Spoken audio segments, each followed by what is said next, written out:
Here's how fund accounting is different than general accounting that you may have encountered in the past.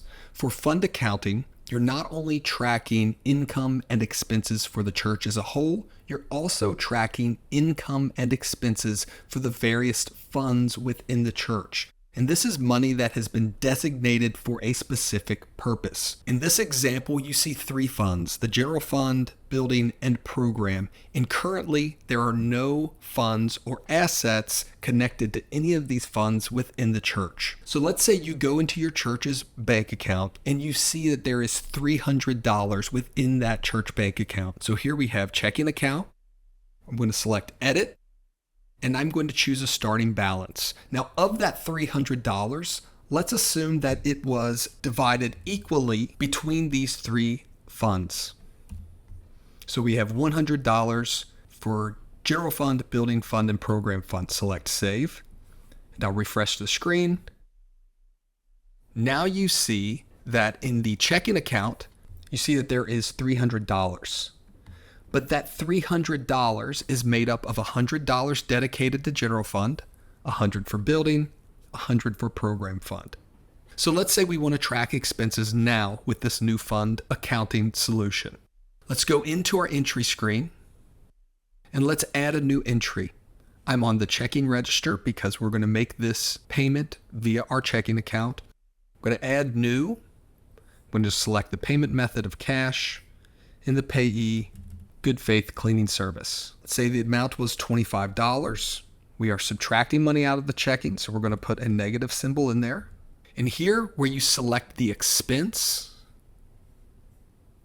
it's a building related expense. I'm going to select that. The system automatically selected the fund for you because when I set up building expense, I had the default fund as building expense, but this can be modified. We're going to keep it as building fund, and then we're going to select pay. Now on this screen, you can already see that the amount within the checking account has changed to $275, but the amount within the various funds has only changed for the building fund because this is specifically the fund that was used for this expense. And if we go to our settings screen where we see our chart of accounts, you can see again that in the checking account, you have $275. General fund stays the same at $100. Program fund stays the same at $100. Building fund has been decremented at $25, and now you only have $75 left for the building fund. You can also see this in your reports.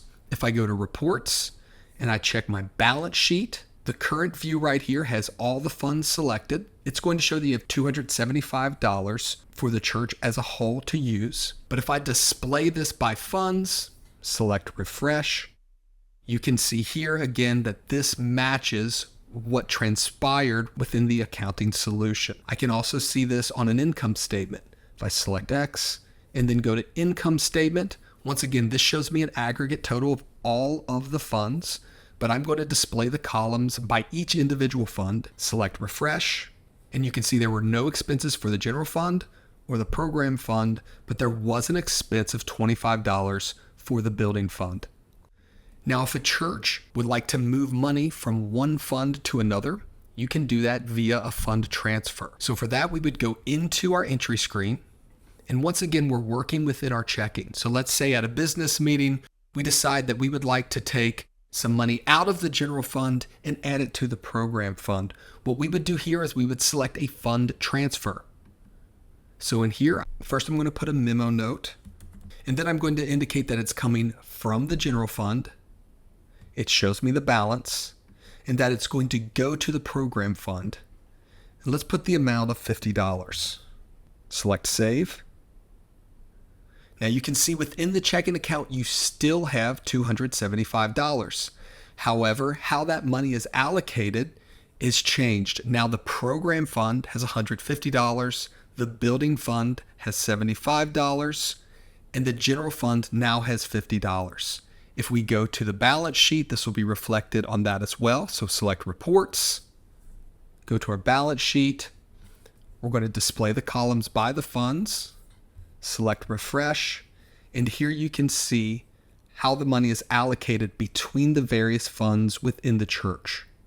So in fund accounting, you're not only tracking the income and expenses for the church, but you're also tracking the income and expenses as those donations have been allocated for various ministry purposes.